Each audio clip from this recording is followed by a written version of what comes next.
Hello my dear students, स्वागत है आप सभी का इलेक्ट्रोस्टैटिक्स की अगली क्लास में। जैसा कि आप जानते हैं, हम लगातार इलेक्ट्रिक चार्ज एंड फील्ड यानी कि वैद्युत आवेश एवं क्षेत्र को पढ़ रहे हैं, जिसमें हमने 2-3 लेक्चर्स कंप्लीट कर लिए हैं। आज का ये जो अगला लेक्चर है ये बेस्ड होगा हमारा इलेक्ट्रिक फील्ड पे यानी कि वैद्युत क्षेत्र के द्वारा। आप जानते हैं हमने कूलाम्स लॉ पढ़ा और उसमें हमने ये देखा कि दो चार्जेस एक दूसरे पर क्या करते हैं, फोर्स लगाते हैं। एक्चुअल में जो कूलाम का नियम है वो फोर्स लगाता है, कितना लगता है दोनों चार्जेस के बीच में फोर्स, इस पे हमने काफ़ी चर्चा की, कुछ सारे सवाल भी किए हैं। लेकिन आज एक्चुअल में आपको फील होगा कि आखिर में चार्ज जो है वो फोर्स लगाता ही क्यों है, उसका रीज़न क्या है, तो ये इस लेक्चर में आने वाला है। तो सबसे पहले अपन बात करेंगे आज किसके बारे में, इलेक्ट्रिक फील्ड के बारे में। हेडिंग लगाना है इलेक्ट्रिक फील्ड। और हाँ, एक बात और, अगर रात में ये लेक्चर देख रहे हैं या दिन में ही देख रहे हैं तो सबसे पहले कॉपी और पेन निकाल करके पढ़ने वाली टेबल पर बैठना है। इसके बाद लेक्चर को पर्टिकुलरली नोट डाउन करना है, साथ ही साथ जो सवाल करवाए जाएंगे उनके जवाब भी आपको देना है। तो इसलिए फुली प्रिपेयर्ड होकर के बैठिए, ये कोई सीन नहीं चल रहा है तो डायलॉग नहीं होंगे कि आपको याद करना है, आपको सारी चीज़ें बिल्कुल अच्छी तरीके से पूरा फोकस्ड होकर के देखना है। ठीक है, आइए शुरुआत करते हैं किसकी, इलेक्ट्रिक फील्ड। आज का हमारा जो गोल है वो गोल गोल है और उसका नाम है इलेक्ट्रिक फील्ड। सबसे पहले देखते हैं कि आखिर में ये जो इलेक्ट्रिक फील्ड है यानी कि विद्युत क्षेत्र जो है हमारा, इसका मतलब क्या है और ये किस तरीके से चीज़ों को रिलेट करता है, आपको ये बातें देखनी है। तो देखिए, आपने ये देखा कि दो चार्ज, एक चार्ज जो है वो दूसरे चार्ज पर क्या करता है, फोर्स लगाता है। ये एक चार्ज है और यहीं पर अगर दूसरा चार्ज आता है तो ये उस पर क्या करता है, फोर्स लगा देता है। फोर्स लगेगा कितना, इसकी बात तो अपन बहुत बार कर चुके हैं कि F बराबर के Q1 Q2 by R square, ये फोर्स लगेगी। इसका वेक्टर फॉर्म भी हमने देख लिया, बहुत सारी चीज़ें हम लोगों ने देख लिया। लेकिन एक्चुअल में रीजन क्या है कि फोर्स लगता है इन दोनों चार्जेस के बीच में। क्योंकि अगर मुझको इसको आगे ले जाना है तो मैं इस पर फोर्स लगाऊंगा, इसको टच करूंगा, है ना। इसको इधर ले जाना है तो मुझको इधर से फोर्स लगा के इसको टच करना पड़ेगा। यानी फोर्स के लिए कांटेक्ट एक तरीके से इस केस में ज़रूरी है। लेकिन आवेश जो है वो बिना कांटेक्ट के फोर्स लगा रहे हैं। कोई भी चीज़ हम छोड़ते हैं वो नीचे जाती है अर्थ की तरफ, क्या धरती माता कोई हाथ निकालती है जिससे वो किसी ऑब्जेक्ट को खींचे, ऐसा भी नहीं है। तो ये आखिर में ऐसा क्यों होता है, इसका रीज़न है कि प्रत्येक चार्ज अपने चारों तरफ एक फील्ड क्रिएट करता है। थोड़ा सा इसको मिटाएं तो फिर आपको मैं फील्ड की फील दिलाता हूँ कि हमारे पास कहने का मतलब ये है कि ये एक, मान लीजिए, बड़ा सा चार्ज है और ये अपने चारों तरफ क्या करेगा, एक तरीके की फील्ड को जनरेट करेगा। मतलब जैसे आपने फिल्मों में देखा होगा डान का इलाका, कोई भी एक डान है, मुंबई का डान है तो उसकी पूरी मुंबई में चलती है। तो जिस तरीके से डान का एक इलाका है, उसके बाद आप दूसरे स्टेट में इंटर कर जाएंगे तो वहाँ पर उस डान की नहीं चलेगी, वहाँ का दूसरा डान होगा। मतलब एक पर्टिकुलर एरिया है इसके पास। बल्ब हम जलाते हैं तो इसकी लाइट का एक एरिया है कि ये कितनी चीज़ों को प्रकाशित करेगा। तो सेम उसी कंडीशन पे अगर हम देखें तो एक चार्ज जो है वो भी अपने चारों तरफ कुछ ना कुछ रिलीज करता है, कुछ ना कुछ बनाता है, जिसके कारण वो क्या करता है, दूसरे पे फोर्स लगाता है। और इसके लिए मान लीजिए ये अगर इसका पूरा इलाका है इस तरीके से और इसमें फोर्स लगाए, इसके इलाके में Q0 एक चार्ज हम लेकर के आ गए, तो ये क्या करेगा, इस पर बल लगाएगा। जब ये इस पर बल लगाएगा तो कहने का मतलब ये हुआ कि अगर ये इस पर बल लगा रहा है, मतलब ये इसके इलाके में है। कहाँ तक ये फोर्स होगी, अगर हम ये बात को देखेंगे तो हमको मिलेगा कि इनफाइनाइट दूरी तक इसका जो एरिया है यानी इलाका है वो होगा, लेकिन धीरे धीरे करके कम होता जाता है। तो किसी भी आवेश के चारों ओर का वह क्षेत्र जिसमें हम क्या करते हैं उसके प्रभाव का अनुभव कर सकते हैं, उसको अपन क्या बोलेंगे, इलेक्ट्रिक फील्ड यानी कि वैद्युत क्षेत्र। ठीक है ना। तो इलेक्ट्रिक फील्ड का मतलब स्पेस अराउंड अ चार्ज है ना, space around a charge where its effect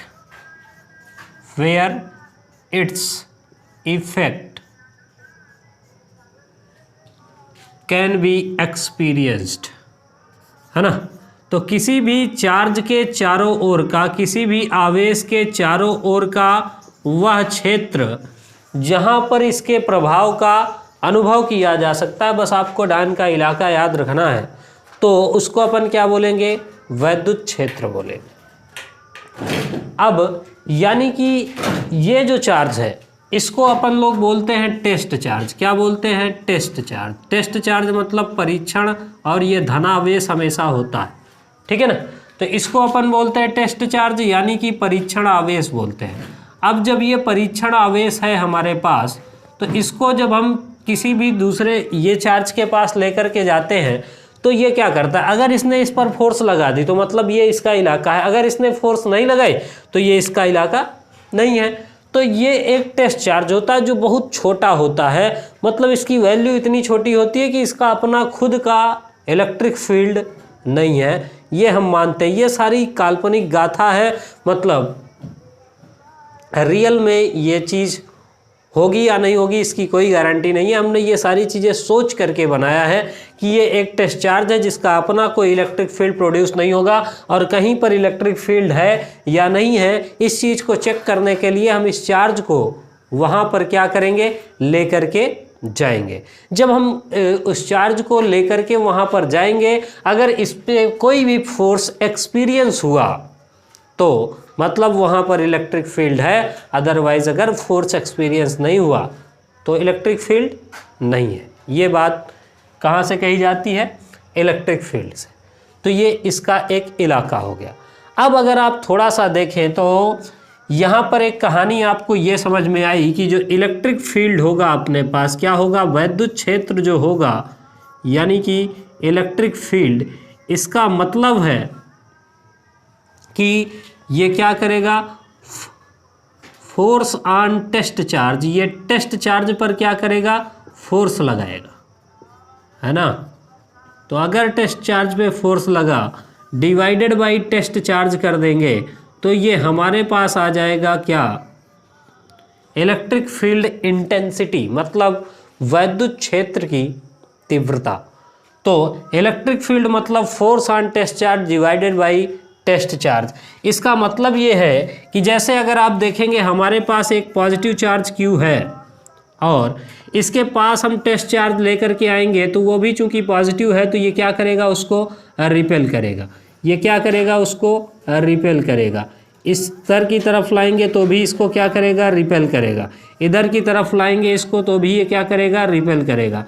तो इस तरीके से ये इसको चारों ओर से क्या करेगा, रिपेल करेगा। कहीं पर भी ले जाएंगे चूँकि इलेक्ट्रिक फील्ड जो है वो हर तरफ होगा। जिस तरीके से एक बल्ब हम जलाते हैं उसके चारों तरफ प्रकाश होता है, सेम उसी तरीके से एक चार्ज है तो उसके चारों तरफ क्या होगा, इलेक्ट्रिक फील्ड हो जाएगा। ये पॉजिटिव चार्ज की कहानी। अगर यहीं पर निगेटिव चार्ज ये वाला हो तो क्या करते हैं, आप जानते हैं कि वो क्या करेगा, दूसरे को अट्रैक्ट करेगा। तो ये अपनी तरफ Q0 को क्या करता है, अट्रैक्ट करता है। अपनी तरफ Q0 को क्या करेगा, अट्रैक्ट करेगा। अपनी तरफ Q0 को क्या करेगा, अट्रैक्ट करेगा। अपनी तरफ Q0 को क्या करेगा, अट्रैक्ट करेगा। अगर इसकी फील्ड पर कोई भी Q0 चार्ज हम ले करके आएंगे तो इस तरीके से आगे अभी आप पढ़ने वाले हैं क्या, इलेक्ट्रिक फील्ड लाइंस की किधर से चलती हैं, कहाँ से स्टार्ट होती, कहाँ पे जा कर के ख़त्म होती, ये सारी कहानी पढ़ेंगे। लेकिन आज के लिए आप इतना जान लीजिए कि पॉजिटिव चार्ज चूंकि ये भी पॉजिटिव इसको रिपेल करेगा, तो पॉजिटिव चार्ज से निकलने वाली जो बल रेखाएं होती है या इलेक्ट्रिक फील्ड होता है वो इन्फिनिटी की ओर जाता है, और यहाँ पर क्या होगा, ये आवेश की तरफ खींचेगा। तो ये आप इतनी बात ये याद रखेंगे। तो ये कहानी हमारी किसकी हो गई, इलेक्ट्रिक फील्ड की, यानी कि वैद्युत क्षेत्र की। किसी भी आवेश के चारों ओर का क्षेत्र, स्पेस होगा, मतलब कोई भी जगह जहाँ पर वो अपने प्रभाव का अनुभव करवा सकता है, जहाँ पर उसके प्रभाव का हम अनुभव कर सकते हैं, या कोई चार्ज फोर्स एक्सपीरियंस कर सकता है, उसको क्या बोलेंगे, वैद्युत क्षेत्र बोलेंगे। इतनी कहानी क्लियर हो गई। अब ये वैद्युत क्षेत्र कभी कम होगा, कभी ज़्यादा होगा। क्या होगा, कभी कम होगा, कभी ज़्यादा होगा। भैया नज़दीक आएंगे ज़्यादा, दूर जाएंगे कम। कब वैद्युत क्षेत्र कम होगा और कब वैद्युत क्षेत्र ज़्यादा होगा, इसको अपन लोग जानते हैं किसके नाम से, इलेक्ट्रिक फील्ड इंटेंसिटी, मतलब वैद्युत क्षेत्र की तीव्रता। तो यहाँ तक की बात समझ में आई है या फिर नहीं आई है, एक बार चैट बॉक्स में छापिए जरा सा, फिर इसके बाद आगे चलते हैं, बताइएगा। इतनी कहानी अच्छी तरीके से क्लियर है। वैसे इसमें कुछ ऐसा था ही नहीं जो ना समझ में आए, ठीक है। तो ये बात हो गई हमारी इस चीज़ की। अब इसके बाद बात करेंगे इलेक्ट्रिक फील्ड इंटेंसिटी, यानी कि कभी ऐसा होगा कि जो इलेक्ट्रिक फील्ड होगा वो बहुत ज़्यादा होगा। अच्छा, ये दोनों चीज़ें समझ में आ ही गई होंगी, मुझे ये उम्मीद है पूरी तरीके से, इसमें कोई समस्या तो है ही नहीं, है ना। आइए अब देखते हैं क्या, इलेक्ट्रिक फील्ड इंटेंसिटी मतलब वैद्युत क्षेत्र की तीव्रता, ठीक है। इलेक्ट्रिक फील्ड इंटेंसिटी,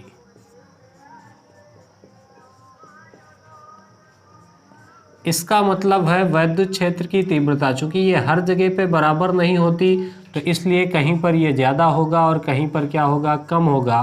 तो इसको हमने डिफाइन किया कि कितनी इंटेंसिटी किस जगह पे है, इस आधार पर। यानी कि अब हम जानने वाले हैं, बात करेंगे किसकी, वैद्युत क्षेत्र की तीव्रता की, ठीक है ना। तो वैद्युत क्षेत्र की तीव्रता का मतलब ये है कि एक चार्ज जो हमने ये प्लस क्यू का रखा, मान लीजिए, अब ये क्या करेगा, अगर हम इसके पास क्या लेकर के आते हैं, एक परीक्षण धनावेश लेकर के आते हैं Q0, है ना। तो इलेक्ट्रिक फील्ड इंटेंसिटी क्या होगी, तो इलेक्ट्रिक फील्ड इंटेंसिटी को हमने E से प्रदर्शित कर दिया, और ये एक सदिश राशि है। तो E बराबर force on test charge divided by test charge, यानी कि इलेक्ट्रिक फील्ड इंटेंसिटी बराबर फोर्स अपॉन टेस्ट चार्ज, ठीक है। तो ये होगी क्या, वैद्युत क्षेत्र की तीव्रता। अब अगर ये वाला टेस्ट चार्ज, इसकी वैल्यू हमने कर दी 1 कूलाम, तो आप देखेंगे अगर टेस्ट चार्ज की वैल्यू 1 कूलाम हो गई, तो E बराबर किसके हो गया, F के। E बराबर किसके हो गया, F के। और जब E बराबर F के हो गया, यानी कि इलेक्ट्रिक फील्ड इंटेंसिटी, वैद्युत क्षेत्र की तीव्रता का मतलब ये है कि एक यूनिट कूलाम का, मतलब यूनिट कूलाम का टेस्ट चार्ज रखने पर उस पर जितना फोर्स लगेगा उसके बराबर क्या होगी, वैद्युत क्षेत्र की तीव्रता। यानी कि यूनिट कूलाम का चार्ज जितना फोर्स एक्सपीरियंस करता है, वही क्या कहलाती है, वैद्युत क्षेत्र की तीव्रता। बताइए एक बार, समझ में आई बात या फिर नहीं आई। तो एकांक परीक्षण आवेश पर कार्य करने वाले बल के बराबर क्या होती है, किसी भी बिंदु पर वैद्युत क्षेत्र की तीव्रता, है ना। उस बिंदु पर एकांक परीक्षण धनावेश में जितना बल कार्य करता है, उसी को अपन क्या बोलेंगे, वैद्युत क्षेत्र की तीव्रता। तो ये कहानी हो गई। यानी कि आप देखें तो E बराबर अपने पास आ गया F अपान Q0, और Q0 अगर 1 कूलाम है तो E बराबर हो गया F के। तो ये आपको याद रखना है। अब यहाँ से अगर हम देखें तो इसकी यूनिट क्या हो जाएगी, इलेक्ट्रिक फील्ड इंटेंसिटी की। तो फोर्स का मात्रक हो गया न्यूटन, चार्ज का मात्रक हो गया कूलाम, यानी कि क्या हो गया, न्यूटन पर कूलाम हो गया। क्या हो गया, न्यूटन पर कूलाम हो गया।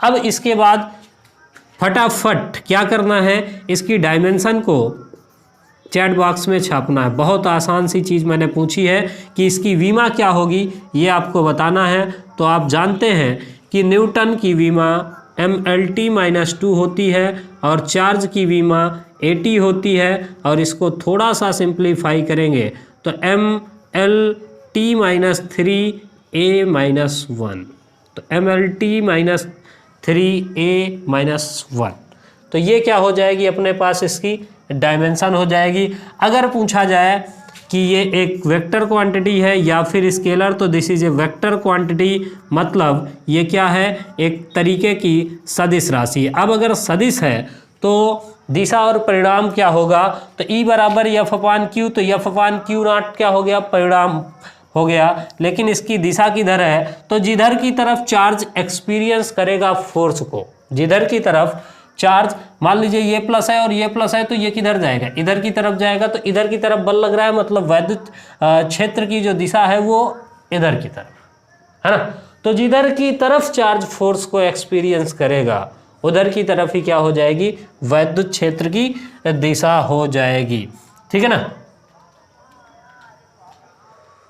तो दिशा के लिए आप यहां पर एक पॉइंट ऐड कर लीजिए कि direction of experiencing force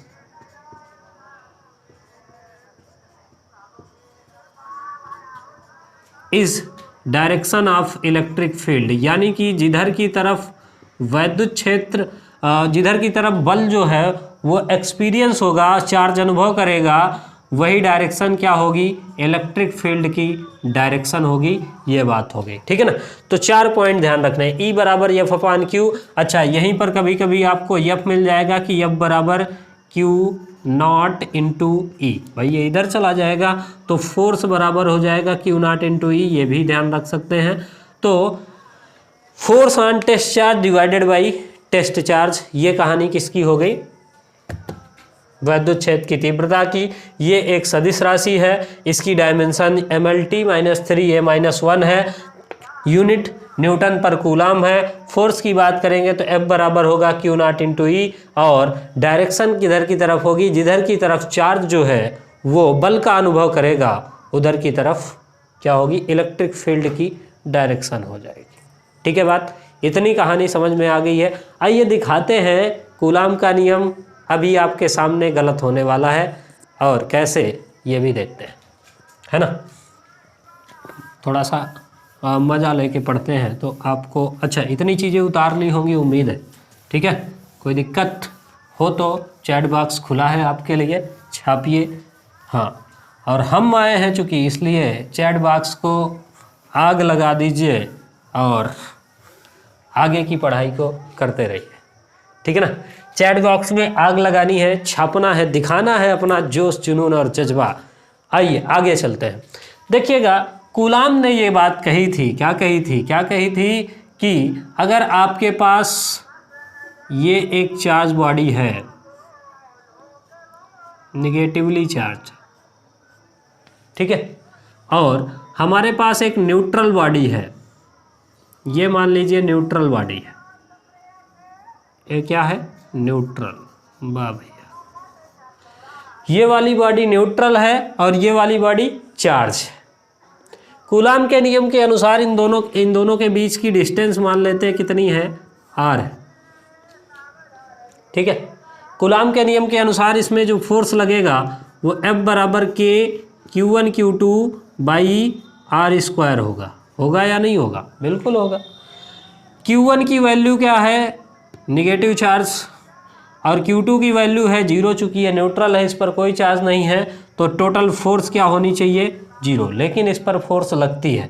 by induction क्या होगा, जैसे ही हम निगेटिव चार्ज को इसके पास लेकर के आएंगे तो इसमें इधर की तरफ ये अपने से जस्ट अपोजिट वालों को क्या करेगा, बुलाएगा भैया, और जब इसने बुला लिया तो निगेटिव वालों को ये क्या करेगा, दूर भगाएगा, चूँकि इससे क्या है, दुश्मनी। अब देखिए आप, इसकी जो डिस्टेंस है ये हो गई R1, और इसकी जो डिस्टेंस है निगेटिव वालों की ये हो गई R2। इस पर फोर्स लगेगा और इस पर फोर्स लगेगा, चूँकि R1 is less than R2 है, इसलिए R1 वाली दूरी पर फोर्स क्या होगा, ज़्यादा होगा, और जब फोर्स ज़्यादा होगा तो मतलब नेट फोर्स इस पर होगा। अब आप बताइए, कूलाम के नियम के अनुसार इस पर 0 फोर्स लगनी चाहिए थी, लेकिन यहाँ पर फोर्स लग रही है या फिर नहीं लग रही, रिजल्टेंट फोर्स है, तो क्या कूलाम का नियम गलत है या फिर ये फोर्स गलत है? तो ऐसा नहीं है, दोनों बातें बिल्कुल सही हैं। क्या सही है? मैंने आपसे बताया था, बारंबार बताया था कि आपको याद रखना है कि कूलाम का नियम पॉइंट चार्ज के लिए, किसके लिए है? Point charge. You got my point? Yes. तो पॉइंट चार्ज अगर होता तो भैया ये प्लस माइनस की कंडीशन नहीं बनती, ये आपस में एक दूसरे से दूर नहीं जाते, चूंकि वो पॉइंट चार्ज है, और तब ये कहानी नहीं होती, तो फोर्स तो जीरो होती ही होती। इसीलिए कहा गया है कि कायदे से पढ़ना है। कूलाम का नियम क्या है? पॉइंट चार्ज के लिए अगर पॉइंट चार्ज होता तो इस तरीके से इंडक्शन नहीं होता, और जब इंडक्शन नहीं होता तो चार्ज सेपरेशन नहीं होता, और तब फोर्स क्या होती? जीरो होती। तो ध्यान दीजिएगा किसी भी चीज़ को गलत कहने से पहले। तो ये कहानी हो गई हमारी किसके लिए? वैद्युत क्षेत्र की तीव्रता। अब इसके बाद अगला कॉन्सेप्ट देखते हैं। किसी भी बिंदु आवेश के कारण उत्पन्न वैद्युत क्षेत्र की तीव्रता किसी पॉइंट पर कितनी होती है, इसकी बात करते हैं। ठीक है ना? इसको मिटा लेते हैं, आगे चलेंगे। मज़ा आया? बताइए एक बार चैट बॉक्स में। तो अब थोड़ा सा इस लाइन को और बढ़ाते हैं। Electric field intensity due two point charge. सवाल भी मैं आपको बढ़िया कराने वाला हूँ आज, इसलिए धैर्य बना करके सारी चीज़ों को समझते जाएं। ठीक है ना? बिंदु आवेश के कारण किसी बिंदु पर उत्पन्न वैद्युत क्षेत्र की तीव्रता क्या होगी, ये बात हमको देखनी। जैसे मान लीजिए कि ये हमारे पास क्या है, एक चार्ज है प्लस का Q, और इसने क्या किया, अपनी एक फील्ड बनाई। इसके बाद यहाँ पर इससे r दूरी पर एक पॉइंट है P। इस पॉइंट पर कितनी वैद्युत क्षेत्र की तीव्रता होगी, हमको ये बताना है। तो देखिए, मैंने आपसे बताया था जहाँ पर वैद्युत क्षेत्र की तीव्रता निकालनी, वहाँ पर एक छोटू सा चार्ज ला करके रख देना है, जिसका अपना कोई मैग्नीट्यूड नहीं। ठीक है ना? कहीं कहीं आपको ये भी देखने के लिए मिल जाए तो घबराइएगा नहीं कि Q0 टेंड्स टू 0 मिल जाए। मतलब ये है कि इस चार्ज का अपना कोई वैल्यू नहीं है, और ये एक टेस्ट चार्ज है, परीक्षण धनावेश है। ठीक है ना? तो जब हम इसको रखेंगे तो कूलाम के नियम के अनुसार इस पर बल जो लगेगी वो कितनी होगी? तो F बराबर होगा K Q1 की value Q into Q0 by R square. ये कूलाम के नियम के अनुसार क्या हो गया? बल हो गया। ठीक है ना? बाई कूलाम सलाह। अब इसके बाद जो इलेक्ट्रिक फील्ड इंटेंसिटी है उसको मैंने बताया था कि E बराबर F अपान क्या होगा? Q0। तो यहाँ से अगर हम देखें तो E बराबर F अपान Q0 से, तो F बराबर लिख सकते हैं क्या? Q0 into E। F बराबर क्या लिख सकते हैं? Q0 into E। अब ये जब दोनों ही फोर्स हैं तो ये दोनों क्या होंगी? बराबर होंगी। तो Q0 इंटू E ये बराबर हो गया किसके? K Q0 divided by R square. भाभी इस Q0 से ये वाला Q0 मर गया, मतलब E बराबर हो गया क्या हमारे पास? KQ by R square. अगर ये दोनों चार्ज कहाँ पर रखे हैं? निर्वात पे, तो E बराबर अपन लिख सकते हैं 1/4 पाई एप्सिलॉन नॉट। कब? जब ये कहाँ रखे हैं? निर्वात में, यानी वैक्यूम में प्लेस किए गए हैं, Q बाई R स्क्वायर। तो ये बिंदु आवेश के कारण उत्पन्न वैद्युत क्षेत्र की क्या हो गई? तीव्रता हो गई। फिर से देखिएगा, कूलाम के नियम के अनुसार इन दोनों चार्जेस के बीच में जो बल लगेगा वो K Q1 Q2 by R square लगेगा, और E बराबर होता है F अपान Q0। तो F बराबर Q0 इंटू E। ये दोनों क्या है? एक तरीके की फोर्स ही है, और जब ये दोनों फोर्स है तो ये दोनों एक दूसरे के बराबर होंगे। अब Q0 इंटू E बराबर मैंने कर दिया K Q not upon R square. Q0 से Q0 कैंसिल हो गया, तो E बराबर हो गया KQ बाई R स्क्वायर। अगर ये दोनों चार्जेस कहाँ पर प्लेस हैं? वैक्यूम में प्लेस हैं या फिर एयर में प्लेस्ड हैं, तो E बराबर 1/4 पाई एप्सिलॉन 0 Q अपान R स्क्वायर। ये फार्मूला आपको ध्यान रखना चाहिए। ठीक है? तो ये हो गया।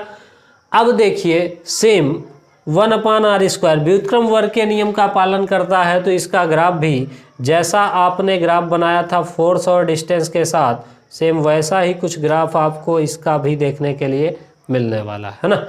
मतलब जितना दूरी बढ़ती जाएगी इलेक्ट्रिक फील्ड की इंटेंसिटी, वैद्युत क्षेत्र की तीव्रता उतनी क्या होगी, घटती जाएगी। ठीक है, तो ये कहानी हो गई हमारे पास किसके कारण, किसी पॉइंट चार्ज के कारण उत्पन्न वैद्युत क्षेत्र की तीव्रता। ठीक है ना। तो every charge creates an electric field around itself. प्रत्येक आवेश अपने चारों तरफ एक फील्ड को क्रिएट करता है जिसको हमने इलेक्ट्रिक फील्ड के नाम से जाना, और उस इलेक्ट्रिक फील्ड की वैल्यू क्या होगी, E बराबर 1/4πε0Q/r²। थोड़ा सा वेक्टर फॉर्म देख लेते हैं, चूंकि ये वेक्टर है, फिर आगे चलते हैं और सवालों को भी हम लोग हल करेंगे। ठीक है ना। तो ये बात हो गई, ये आपको याद रखना है, E बराबर 1/4πε0/r²।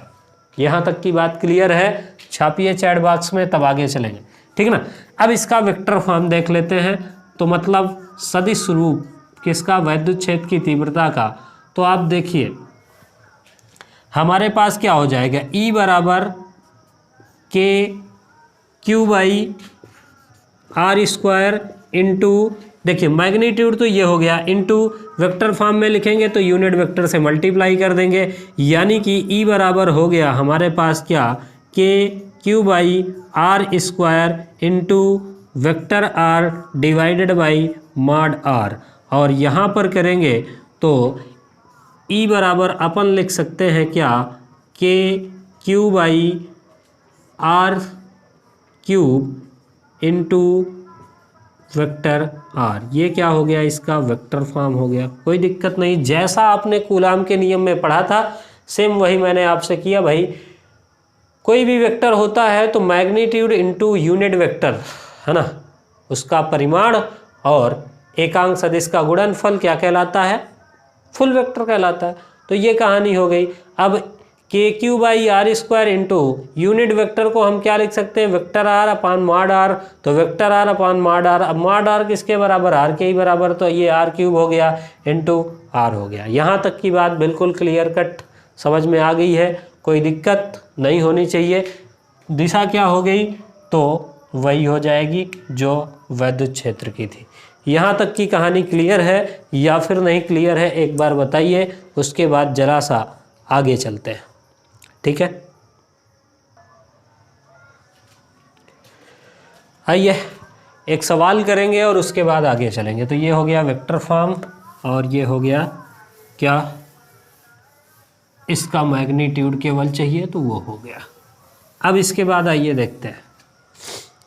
मान लीजिए आपसे एक सवाल दिया गया, बहुत छोटा सा सवाल आपसे पूछ रहा हूँ कि एक इलेक्ट्रॉन के कारण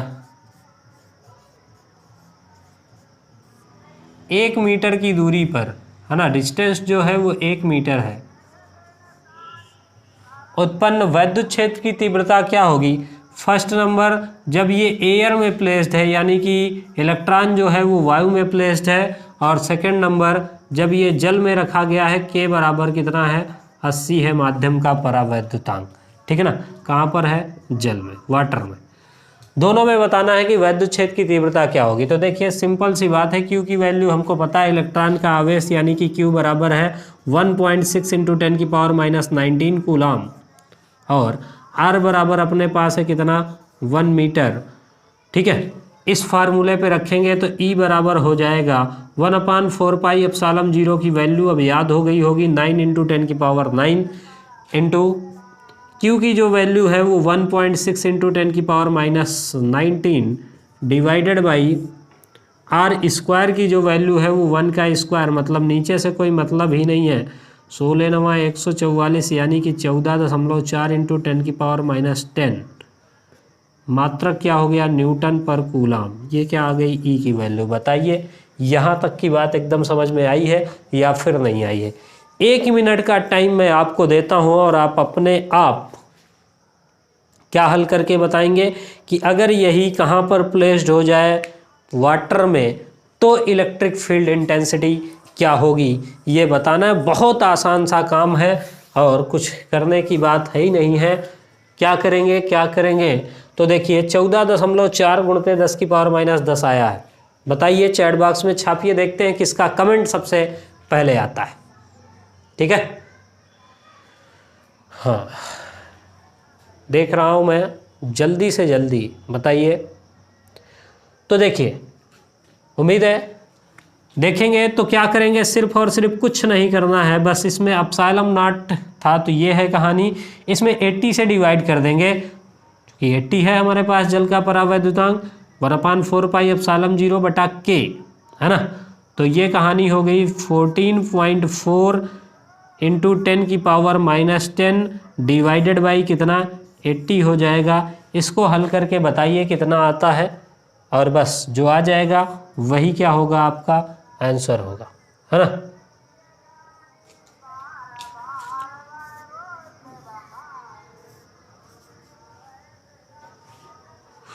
ठीक है, 5 इंटू तो 5 से ये हो गया 90 इंटू 10 की power minus 12 divided by 5 18 1.8 into 10 की पावर माइनस 11 क्या न्यूटन पर कूलम। ठीक है,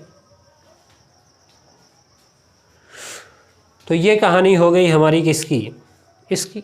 बस क्या करना है भाई, फोर्स जो है वो कम हो जाएगी 80 गुना, और वही काम मैंने यहाँ पर किया है जो आपको पिछले लेक्चर में बताया। इसीलिए अगर उस लेक्चर को नहीं देखा है तो जाइए और डालिए इलेक्ट्रोस्टैटिक्स 03। ठीक है, तीसरे नंबर का लेक्चर प्लेलिस्ट बनी हुई है, उसमें चेक कीजिए, ये आपको मिल जाएगा। तो ये हो जाएगा 1.8 इंटू 10 की पावर माइनस 11 न्यूटन पर कूलाम। इसको चाहे तो 1.44 इंटू 10 की पावर माइनस 9 भी बना सकते हैं। तो ये हो गया, बहुत आसान सा सवाल करवाया। अब थोड़ा सा एक कंसेप्ट और पढ़ेंगे, उसके बाद आते हैं अच्छे सवालों में। ठीक है, यहाँ तक की बात समझ में आ गई है, वैसे इसमें कुछ था ही नहीं। तो अब आते हैं इसी का पढ़ लेते हैं, principle of superposition of electric field, है ना। वो भी ज़रूरी है आपके लिए, और उस पर फिर जब सवाल करवाएंगे तो मज़ा ही आ जाने वाला है। ठीक है, तो एक फार्मूला हमको यहाँ से ये मिला कि किसी बिंदु पर उत्पन्न वैद्युत क्षेत्र की तीव्रता किस तरीके से होगी और क्या होगी। ये कहानी हमने देख ली है। अब इसके बाद थोड़ा सा और देखते हैं, क्या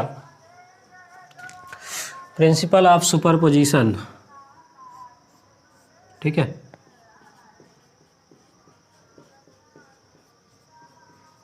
प्रिंसिपल ऑफ सुपरपोजिशन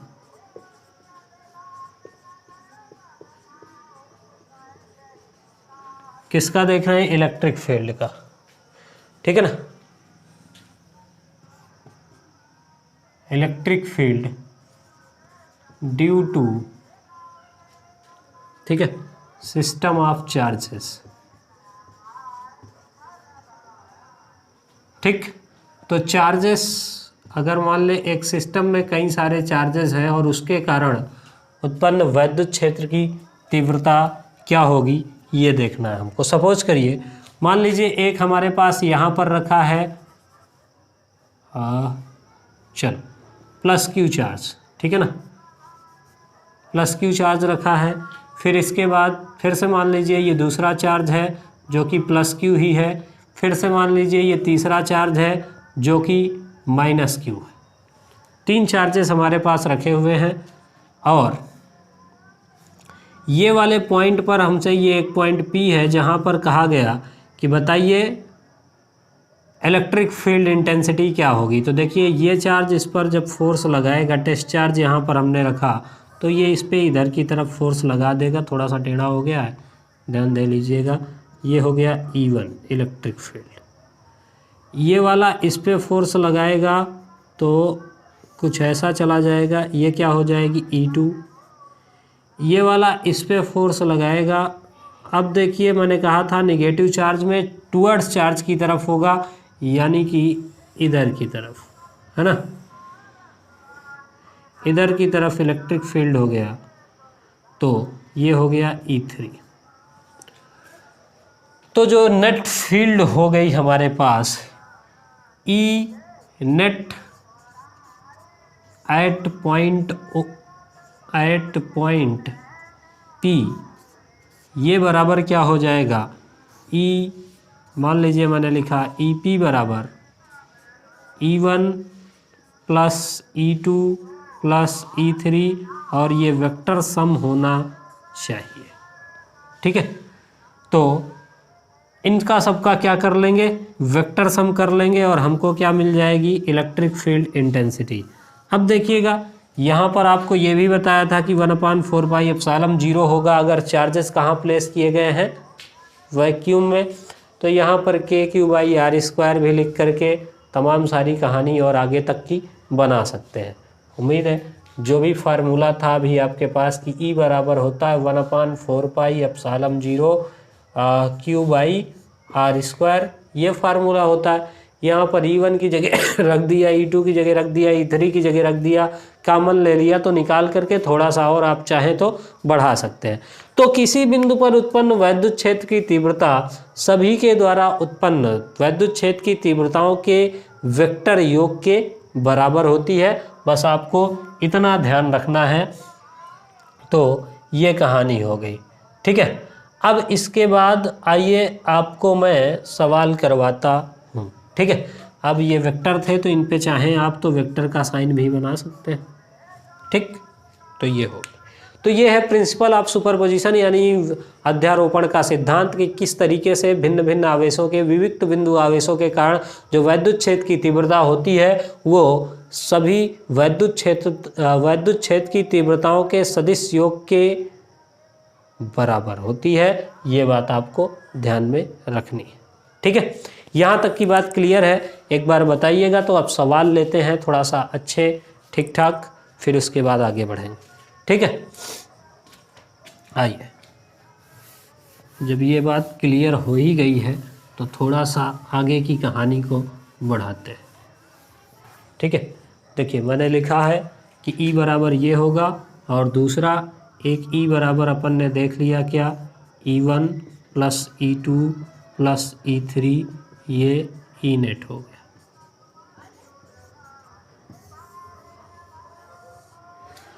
अब पहला इस प्रिंसिपल ऑफ सुपरपोजिशन को देखते हैं। मान लीजिए ये एक इक्विलेटरल ट्रायंगल है, इस पर हमने बनाया है ना, एक चार्ज रखा माइनस का Q, एक चार्ज रखा प्लस का Q, और एक चार्ज रखा प्लस का Q। ठीक है, अब हमसे ये कहा गया कि ये जो चार्ज है या ये जो पॉइंट है A, B और C, ठीक है, इस पर क्या बतानी है, तीव्रता बतानी है। इसकी साइड जो है वो सभी A है, कोण आप जानते ही हैं 60 अंश है। तो ये इसको क्या करेगा, इधर की तरफ रिपेल करेगा, इसके कारण परिणामी तीव्रता E1 इधर की तरफ होगी। ये क्या करेगा, इसको अट्रैक्ट करेगा, तो मतलब इसके कारण जो परिणामी तीव्रता है वो टूवर्ड्स चार्ज हो जाएगी, इधर की तरफ क्या आ जाएगी, E2 आ जाएगी। ठीक है, इधर की तरफ क्या होगा, E1 बराबर KQ/R² हो जाएगा, है ना, KQ/R², उस वाले फार्मूले से।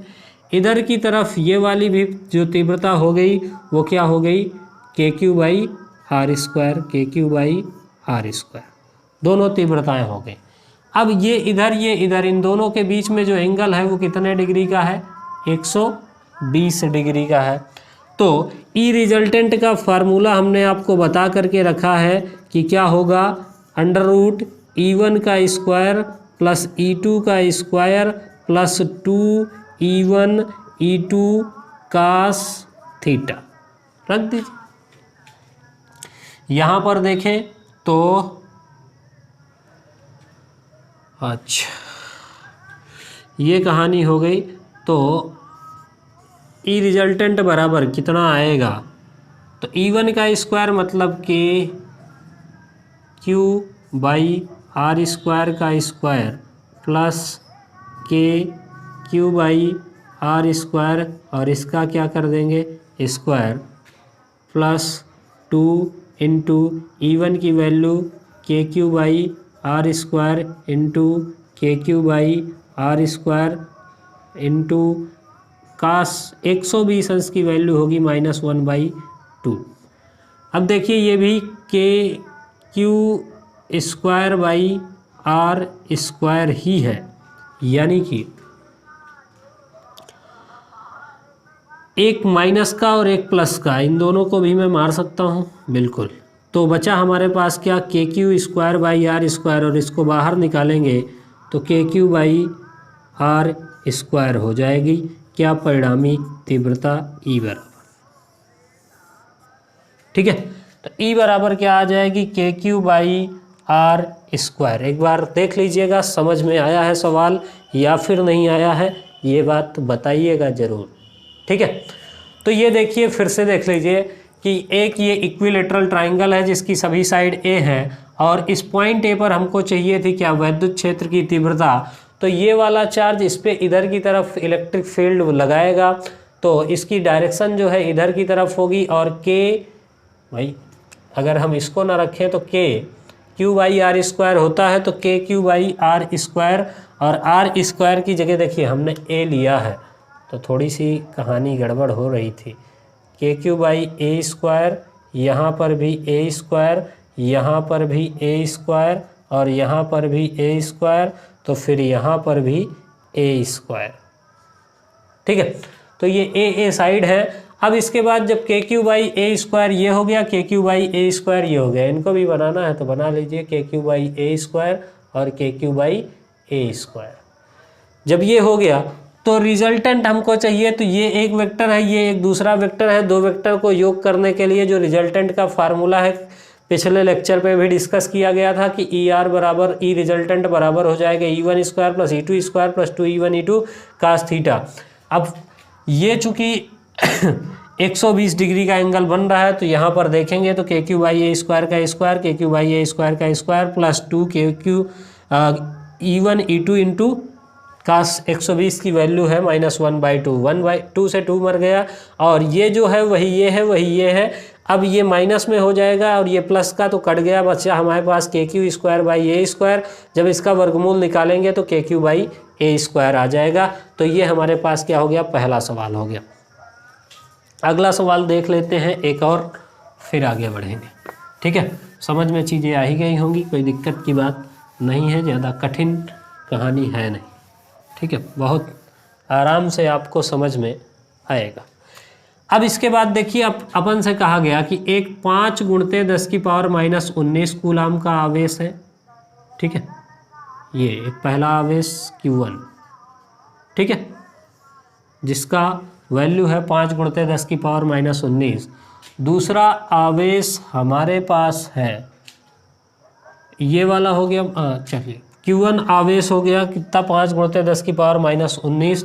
दूसरा आवेश मान लीजिए Q2 है हमारे पास प्लस का 10 × 10⁻⁻19 कूलाम, ठीक है।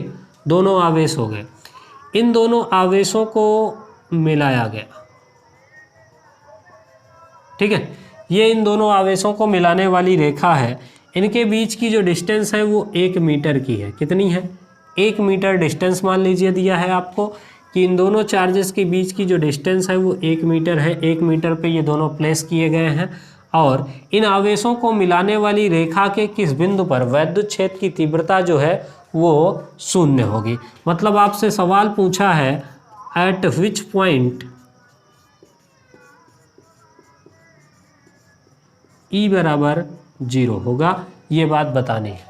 तो आप देखिए अब हमारे पास 2-3 ऑप्शन है। पहला ऑप्शन ये है कि या तो तीव्रता यहाँ इस बीच में कहीं 0 होगी, या तो इधर या तो इधर। 3 ऑप्शन है हमारे पास। तीनों जगह पे अगर हम देखें तो पहला सवाल ये देखिए, इसके कारण वैद्युत क्षेत्र की तीव्रता क्या होगी। अगर हम इधर लेते हैं तो यहाँ इधर ही आएगी, और ये भी प्लस का है, ये भी प्लस का है, ये भी रिपेल करेगा, तो इधर दोनों तरफ इधर ही हो जाएगी दोनों तीव्रताएं।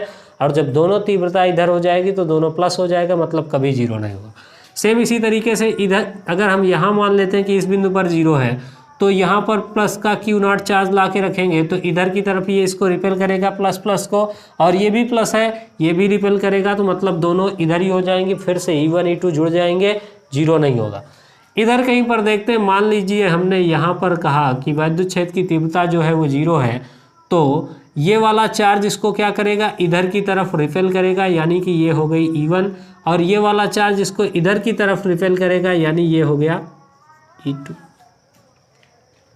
ठीक है, अब मान लिया ये जो पॉइंट है ये P है और इससे ये x दूरी पर है, तो इधर की जो डिस्टेंस बचेगी वो अपने आप क्या हो जाएगी, टोटल दूरी थी 1, तो 1 माइनस x बच जाएगी।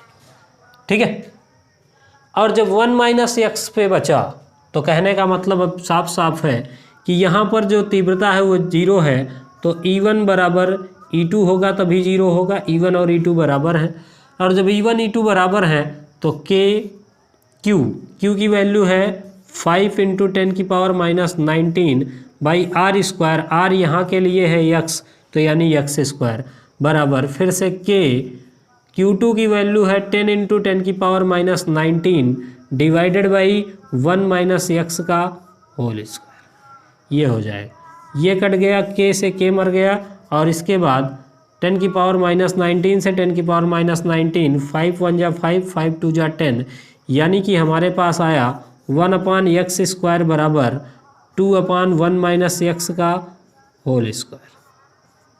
ठीक है, ये इधर चला आएगा तो हमारे पास हुआ 1 माइनस x बाई x का होल स्क्वायर बराबर हो गया किसके, 2 के, तो यानी कि 1 माइनस x बटा x बराबर हो गया किसके, इधर की तरफ प्लस माइनस √2, और जब प्लस माइनस √2 हुआ तो इसका मतलब ये हो गया कि 1 माइनस x/x बराबर हो गया 1.4, है ना, 2 ही अंक तक लेते हैं प्लस माइनस का।